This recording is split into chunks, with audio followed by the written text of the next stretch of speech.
Suplantando esses obstáculos, um homem de estudo pode elevar-se mais ou menos, segundo seus recursos e seu meio, mas atingirá o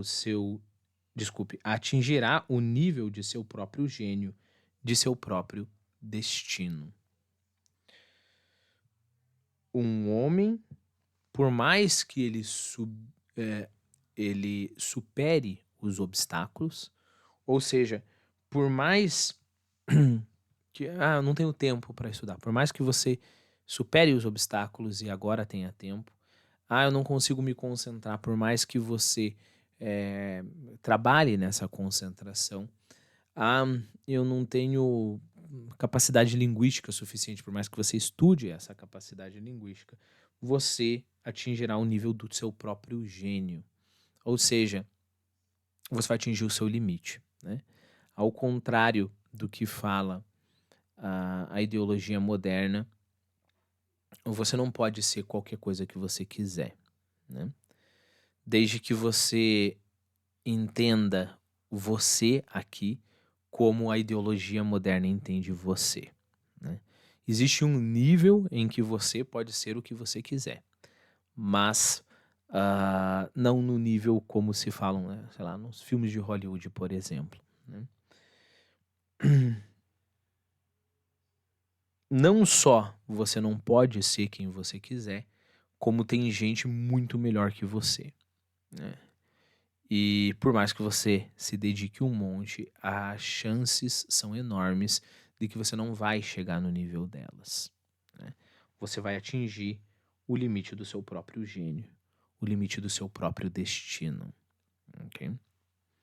É claro que, principalmente nós, vivendo na nossa sociedade agora, isso nos dá um desespero enorme, né? Afinal de contas, nós somos livres, né? Ah, se a liberdade ela está entendida como aquilo que se entende como liberdade, eu posso dizer que não. Certeza absoluta que não.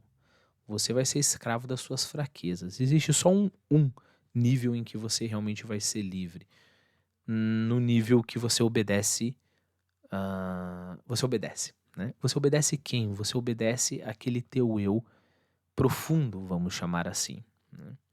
Se tem uma oração que eu gosto de fazer, eu realmente não lembro se essa oração eu inventei ou se eu vi em algum lugar, né? Mas que é a seguinte: eu peço para Deus, Deus, ajuda-me a ser a quem eu devo, quero e realmente sou, né? Porque existe um nível em nós mesmos em que o nosso dever é justamente o que nós queremos. E o que nós queremos é justamente quem realmente nós somos. De forma que, se nós obedecermos profundamente, nós estaremos fazendo a nossa vontade. Por quê? Né? Por que nós não corremos o risco de estar contra a vontade de Deus, né? Nossa obrigação? Pelo simples fato que nós fomos criados com uma centelha de Deus, né? Então, o nosso instinto mais profundo, aquilo que está mais arraigado em nós mesmos, aquilo que nós realmente queremos com todas as nossas forças, é aquilo que Deus nos criou para que nós quiséssemos. Então não é de se admirar que quanto mais você tente essa tua liberdade do teu eu superficial e você não obedeça à tua missão, né, mais você vai se sentir triste, mais você vai se sentir frustrado, mais você vai se sentir perdido, né? Afinal de contas, você está negando a si mesmo, você está negando quem realmente você é, né? Sendo assim, não vai ser peso nenhum para nós descobrirmos o limite do nosso próprio gênio e o limite do nosso próprio destino. Porque nesse caso não vai ser o limite, vai ser a chegada. Vai ser limite se você olhar para o Joãozinho, você olha em comparação ao Joãozinho, né? Então o Joãozinho faz tudo isso e eu faço isso, então eu não consigo ser quem Joãozinho quem Joãozinho é, né? Se for assim, sim, você vai ser frustrado, sim, você não vai ter liberdade. Você nem merece liberdade se você quer ser, se é para isso que você quer usar a tua liberdade. Você quer ser que nem o Joãozinho, né? Se por outro lado você sabe quem você realmente é, você não quer ser que nem o Joãozinho, então tudo se encaixa, né? Então o nosso grande desafio se torna efetivamente descobrir o que nós realmente queremos. E respondendo essa pergunta, nós descobriremos qual é a nossa verdadeira missão. E respondendo essa pergunta, nós responderemos também, as três ao mesmo tempo, quem nós realmente somos. Todas as taras mencionadas estimulam mais ou menos umas às outras. Confirmam-se, ramificam-se e são todas em relação ao amor do bem ou ao seu desprezo, o que são os fios d'água entrecruzados em relação à sua fonte. A pureza do pensamento exige a pureza da alma. Eis uma verdade geral que nada pode abalar. Que o neófito da ciência impregne-se dela. Bom, então nós estamos falando, né, quais são as taras, lembre-se no vídeo passado, né? Então nós estamos falando sei lá, da preguiça, da sensualidade, da inveja, da irritação e assim por diante, né? Então todas essas taras estimulam mais ou menos umas às outras, né? Então a tendência é que se você tem raiva, você vai ser mais sensual. Se você tem raiva, você pode ser mais preguiçoso, né? Só que por mais que duas dessas, então você tem raiva e você é preguiçoso, por mais que elas se afastem, o ponto é, elas vêm da mesma fonte, né? Então elas podem se entrecruzar, elas podem se distanciar, mas a história vem da mesma fonte, né? O teu amor pelo mal. Mesma coisa pelo bem, né? Por mais que você tenha diversas habilidades, elas vêm do mesmo lugar, né?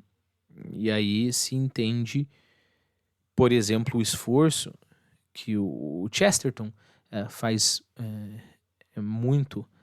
Deixa eu mudar minha frase. O Chesterton exprime essa teoria muito bem, esse conhecimento de que o cristão é justamente aquele que tem em si, às vezes, coisas que parecem que não se encaixam, né? Essa tensão. Então ele fala, por exemplo, do herói que em sua bondade, ele é mais cruel que o mais cruel dos ditadores, né? E que em sua crueldade, ele é mais bom do que o mais caridoso dos filantropos, né? Ele fala em outras palavras, mas o ponto é esse, né?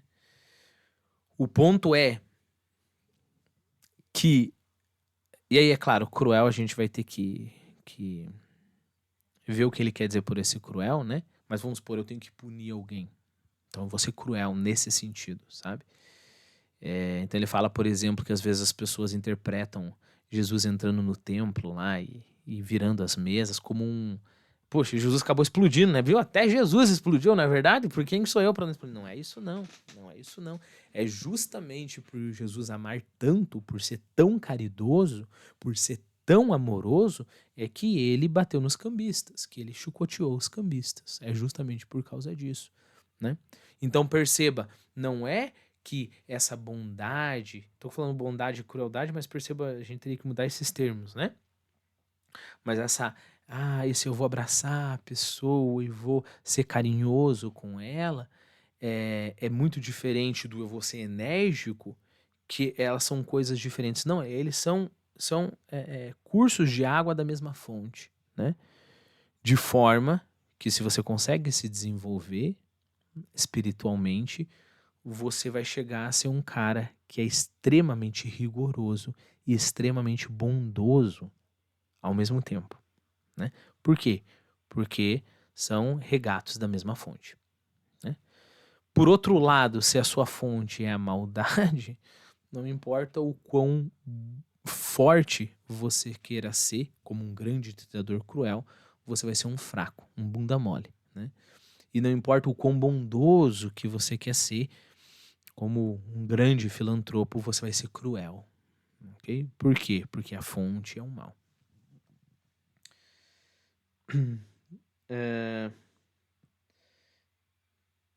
Então, todas as taras mencionadas estimulam mais ou menos umas às outras, confirmam-se, ramificam-se e são todas em relação ao amor do bem ou ao seu desprezo, o que são os fios da água entrecruzados em relação à sua fonte. A pureza do pensamento exige a pureza da alma.